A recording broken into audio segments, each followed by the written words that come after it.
Welcome to the Entrepreneurial Blueprint Podcast. Real people, real stories. Chasing dreams, overcoming obstacles. Come get inspired and take action. I know you're ready. Let's go. Welcome back to the Entrepreneurial Blueprint. Today's episode 20. Man, Lester, it's been 20 episodes already. It's been a lot of fun, huh? Time flies when you're having fun, brother. That's right. So we got Michael Ippoliti. Michael, how are you? I'm great. Thank you guys for having me. How are you both doing today? Man, it's beautiful out. Spring. I coach high school baseball, so we got our first big challenge today. So looking forward to that. Man, life is good. The thing that gets me excited is all these contractors are getting out there and they got phones ringing again and all that good stuff. So it's starting to get fun. That's right. It's that time of year. Time to get cracking. Time to start getting busy. Yeah, we were at our trade show. We've been doing a lot of trade shows at Sierra 3, and man, the last one was crazy. We finally had people just coming around, strictly just looking and talking to contractors there, and just saying, "Hey, this is what I need. Call me, and let's get out there and take a look at it." So you could definitely see the pace of things moving quicker. Picking up. Yep. That's amazing. Yeah, I almost ran into you guys at the Atlantic City show. I was supposed to actually go to that one.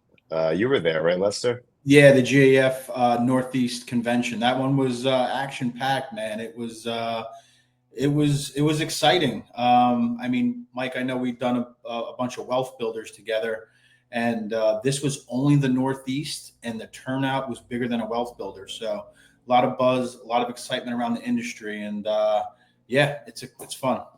Well, a little side note for you. A couple of years ago when I worked for C3, I actually went to that GAF event as a C3 employee, believe it or not. Okay. Yeah, no, it was good, and it was good to see a lot of the industry thought leaders out there. Like it was almost like a reunion. So it was good. But yeah, let's get right into it, Matt. Let's go. Yeah, Michael. Well, tell me what do you do? What is your day-to-day? What do I do? Yeah, what do you do? So my current role is I'm an enterprise implementation consultant for ServiceTitan. And basically what my day-to-day looks like is what my passion is, the same thing that I've been doing for most of my career. And that's working with contractors to help implement a solution that's going to allow them to streamline their business and their processes and overall just make their life easier. So at the end of the day, that's what my core job function is. Yeah. What would you say are some of the biggest challenges when a company's looking to implement a new software into their business, whether they be, just starting off fresh, coming out of a pen and paper process, or again, now you're dealing with more enterprise level accounts. So I'm pretty sure those are even tougher than someone just getting started off. So what are some of the biggest challenges when you see a contracting company looking to implement a new software? Are we talking strictly forgetting about the software side and, the data migration and all of that fun stuff that comes with it, but just internally, what are the challenges? No, start from top to bottom, like just what comes to mind. I mean, some of the hardest parts are definitely acquiring your data from your legacy system. But even before we talk about that, which is extremely difficult sometimes to acquire, it's making sure that you have the team members that are available to help facilitate this change. Because if you're, running a $25 to $50 million shop and you've got, a couple people working in the office and people working out in the field, you've got repair techs, you've got sales reps, but there's not really someone there to fill a role of implementing this new technology or software into their processes. And that's probably, in my opinion, one of the biggest difficulties that I've found in all of my roles that I've been in when it comes to converting from one software solution or just one system and process, whether that may be changing the way that we get our materials to changing the software that we use to changing how we answer the phones. Anytime we're implementing something new, making sure that we have that individual that can make sure that the implementation is happening and happening correctly. A lot of times, these companies, they don't have someone that can do that. Right. And I definitely see that that's a major pitfall. How do you help them overcome that? Like, Is it them finding someone to come in and help? Is it, really just getting them to realize how much more time they need to spend with you on helping that part of the process? Like, what's that look like? That's a great question. So, I mean, it really depends on the individual company. Some companies, they have the person that can take on this leadership role, and they just need a little bit of love poured into them. They just need to know that they have someone that's going to support them, help them out, have their back, and make sure that they can do this. Now, when you're working with someone like that, it's great because they have the energy, they have the willingness, they want to make it happen. And when you put in that 110%, all I need is that 50% from them, and we can get the rest done. It gets a little bit harder when they don't really have somebody that can take on this, challenge. So it falls back on us coming together as a team. And I'm talking strictly from like my current experience, but coming together as a team and figuring out what is it that we can do to help make this implementation process smoother and easier for the individual contractor that's coming on board.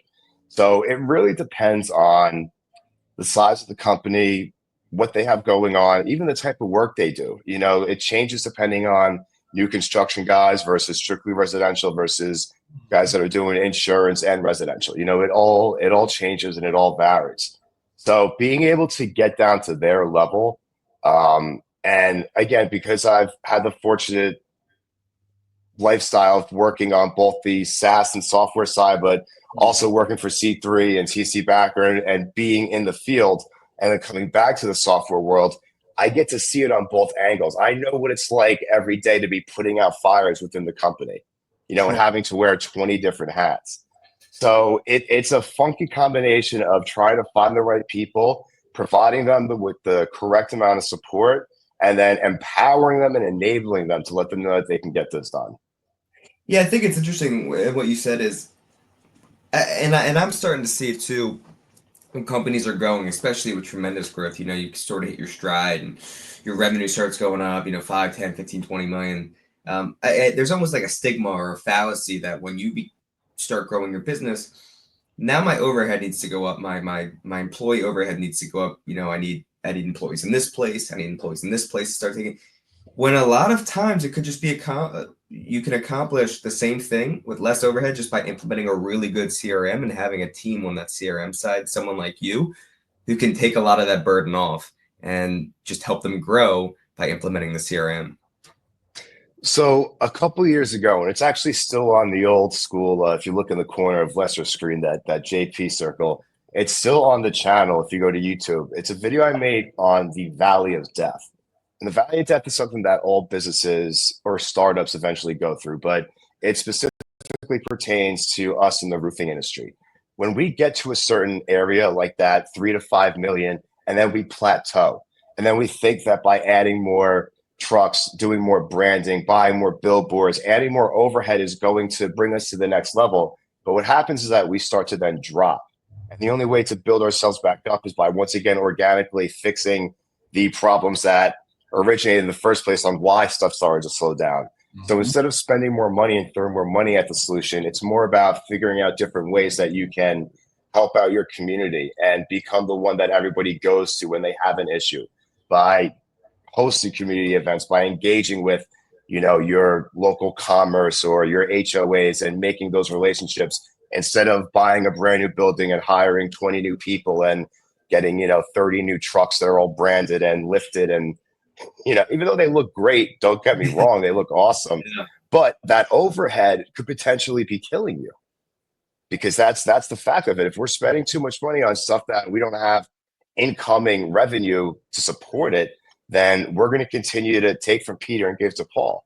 That's why we hear stories about, we owe the manufacturer, the supplier X amount of dollars, and we can't cover payment for our subcontractors until we get paid back on XYZ. It just becomes a cycle of you're chasing your own tail. And how do you escape from that? How do you get out from that? So, I mean, implementing systems and processes is definitely a way of doing that. If you already have tools that you're using and you're just not taking advantage of other features that are available that can help you do this, that's the cheapest way to go ahead and start solving this problem. is take advantage of the more tools you have.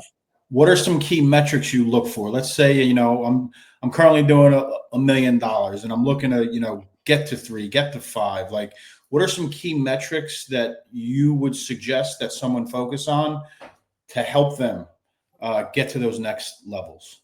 So, I mean, the first thing is you got to take a look at what your overhead is, because if I'm bringing in $1 million, but I'm spending 750,000 on materials, advertising, marketing, subcontractor fees, insurance, workman's comp, whatever that may be, a building, then at the end of the day, what are you really making? So your balance sheet is going to look off, right? Your EBITDA is going to look off. Your earnings before interest, taxes, amortization, right? So what my recommendation would be to focus more on the growth that you can make without having to add on more of the things that are going to cost you money. So it's a hard thing to say, really, because if we're taking items and using those to pay for something, we're completing a job and then we're having that cover the expenses of the next one, then we continue to just fall into that cycle. So can you go back to your original question on that, Lester? I kind of got sidetracked for a second there. Yeah. It was just basically the biggest challenge, the challenges that companies face when implementing new software, or the original question of the key metrics that you look for to help folks. That's right. The key metrics. Okay. So that's where my ADD took off. I started going off on a tangent. I got to apologize for that. We're good. It happens when you got too much knowledge in your head, Lester. It just starts taking off, right? So, I mean, one is again, that ROI, your return on investment. You want to see what your overhead is. You want to see where your marketing dollars are going towards and where you're actually finding success in your marketing. So are you wasting money on SEO and Facebook ads that aren't, returning anything? Would you be better off going out with canvassing and door knockers? There's a lot of different ways that you can see that. What is the amount of appointments that are coming in that are turning into actual leads? And then out of those leads, how many convert into actual sold jobs that we get to sell? Those are some of the metrics that I would be looking at, and I would make sure that I'm taking advantage of. Then also, you want to make sure that you're not getting taken advantage of on the back end. So like time theft is a big one. You want to make sure that our guys are actually going to the job sites and doing what they need to do, and we're not losing money that way.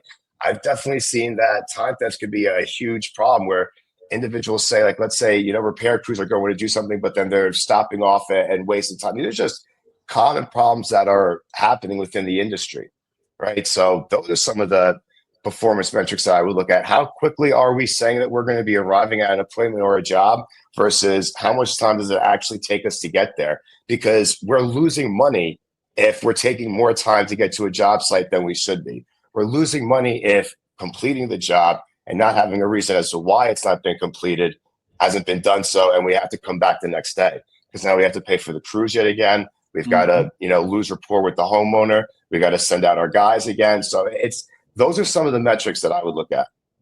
It's funny too, because if you look at 5 years ago, like right before COVID, the industry, most industries, right, whether it's roofing, whether it's interior designing, exterior remodeling, whatever it is, things were being done a certain way, universally pretty much.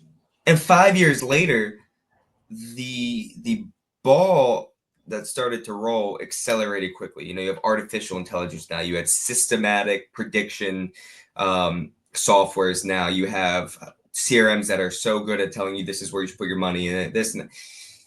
And so you have finding that balance between what's the old school style of bringing in customers and treating customers and selling, and this new world technology that's developing so quickly, and who knows what it's going to be like in another 5 years. Falling into the trap of switching strictly to the new world technology, or falling into the trap of staying in the old school mentality of, hey, let's just strictly canvassing, sitting down at the kitchen table and selling. Finding that balance between is really important, and people get stuck in the trap. And I've seen a lot of people get stuck in the trap of either sticking in their old school ways or just morphing to the new school style of technology. It's What are you healthy telling? balance. It's healthy balance. Yeah, what are you telling business Yeah. owners when I'm sure you're seeing a ton of that right now and saying, look, yeah, you still need to go out and canvas, but you can't rely, don't completely rely on technology, CRMs, AI, right? Like, what are you seeing with that? And then what are you telling business owners, how they need to find that balance? I mean, realistically, the first question I want to ask is what's been working for you the best so far? What has been delivering the highest ROI? Because we don't want to touch what the greatest food source is that we seem to be getting from. So if that's, just by simple referrals, then we don't want to stop our sales reps from doing that. But if we start seeing that we're dumping money into Google paid ads and we're not getting anything back, or excuse me, if our SEO from our website isn't, collecting any hits, then those are some things that, I would want to take a look at. But it really is finding that healthy balance. So taking the old school initiatives and then utilizing new school technology in order to do so. But here's a perfect example. So I may have been a company that's been around for 40 years, right? Third generation roofing contractor. My name is everywhere. Everybody has my branding. I've got billboards. I've got beautiful trucks. If I'm not taking advantage of joining my local Facebook groups and communicating with people that are in the group, because those are real individuals. And I can't tell you how many times I see people post like, anybody know a good roofer in town? I mean, Lester, we know one in Piscataway that gets mentioned all the time, in that Facebook group. So, utilizing the tools that we have, like making cool content. We know that if we don't get them to stick to our content and get visualization within 5 seconds, that people are going to scroll off. That's what's going to happen. So having to create something engaging, if we're going to utilize the new forms of digital technology, which is right at our face at all times, and then still take advantage of our traditional styles of marketing and branding, which is going to be like your vehicle wraps, your canvassing, yard signs, doing stuff like that. Short story for you. When I was at C3, this was during COVID, and Hover had just come out with Hover Connect, which was a tool where you could send the homeowner a text message. They could download Hover, and they could actually take the 8 exterior photos. And at C3, there was actually a sales rep who sold 2 or 3 jobs remotely by working with the homeowner to have them take that Hover Connect. Again, this is during COVID. Get the 8 pictures, join them on a Zoom, build out that proposal, and then have the homeowner sign right then and there. So there are ways that we can adapt to new technology and take advantage of these tools, get the homeowners used to them, make sure that they feel comfortable, again, understanding our demographic that we're talking to and who we're selling to, and then implementing them as necessary. Yeah, and it's fun because I was just mentioning that we had a trade show this past week, and we've probably had 3 or 4 of them this year already.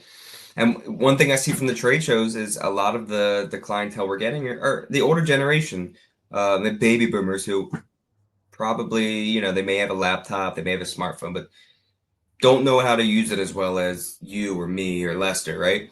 And so they're coming to these trade shows because they want that face-to-face interaction. They want to talk to you in person about what's your company like. I had a woman this past weekend come up to me and talk to me. This was Friday afternoon, and she said to me, do you guys sub this out? I said, yeah, we sub it out, but we're the ones on the job. Do they wear harnesses on the roof? Do your subcontractors wear harnesses on the roof? I don't want to see any contractors without a harness on my roof. And she had a low slope roof. It wasn't like a dangerous roof, right? So they still want, again, that old school style of that face-to-face interaction. But then again, there's a whole market out there, like you said, just staying on the internet of Facebook and Instagram. And what we're doing right now, the podcast, where we're sitting down and talking and trying to reach audiences and just showing, hey, this is what for us CR3 is. And so I just find it really cool that, especially you, Michael, like you have to specifically keep up with all of this. Something changes, you have to learn and adapt quickly, a lot quicker than other people do. And it's funny, I could totally relate with that because especially that's one thing I love about ServiceTitan.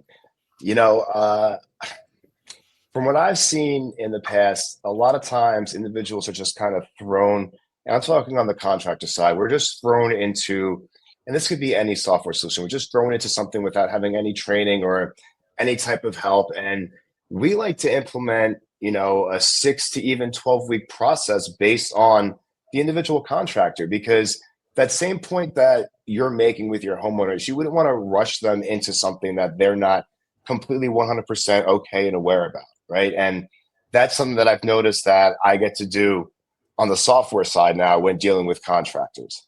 So it's funny how at the end of the day, what it all boils down to is making sure you're offering that helping hand, that you truly do understand the individual that you're working with, so you can provide them the best experience possible. I love it. I love it. Just to wrap things up here, Mike, what is one good piece of advice you would give a company looking to implement software into their business? Like, what would you want to leave them with to think about? Stop working in your business and start working on your business. And that means surround yourself with the people that can help you manage your business while you're able to implement and facilitate the specific change management that needs to be made. Well, that was quick. He had like that's that you know something's genuine when that was quick. Man, well, Michael, that was great having you on. I mean, I could probably sit here for the next 3 hours and talk to you all day and night. But unfortunately, Lester told me you're a busy man, and we can't do that. But let's. I mean, I'd love to have you back on here again in a few months, and continue to keep up with everything and chat again.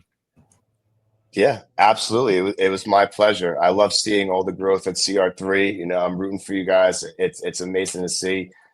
Lester, always great talking with you. Matt, it's a pleasure to meet you. I definitely would love to do this again sometime. Absolutely. All right. Thank you guys. Lester, to the moon. Appreciate both of you.